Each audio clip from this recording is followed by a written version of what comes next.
Hello everyone. Why do muscles hurt after training or physical activity? Let's find out.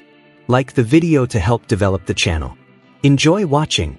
There are two types of muscle pain that occur at the initial stage of sports activities, which are considered natural and therefore safe.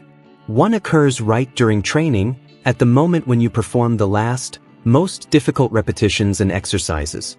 Why does this happen during training?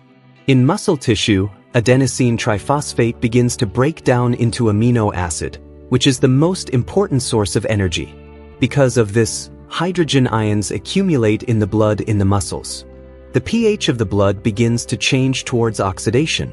Due to the acidification of the blood, a burning sensation appears. Blood passes through it quite quickly, and increased ventilation of air in the lungs helps the body cope with the accumulated hydrogen ions. However, subsequent pain is associated with microdamage to muscle tissue.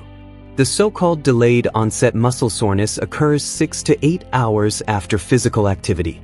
As a rule, its occurrence is a consequence of unusual or excessively increased stress. The cause is microscopic damage or even ruptures. There are also traumatic causes of muscle pain. This pain is aching in nature, intensifies even with minor exertion, and becomes unbearable with sudden movements. The pain syndrome manifests itself immediately during physical activity. Sometimes it appears the next day. If you notice redness and swelling of the tissues, visible bruising, this indicates a serious muscle or ligament injury. In this case, you should not postpone the visit to the doctor. I hope this video was useful to you.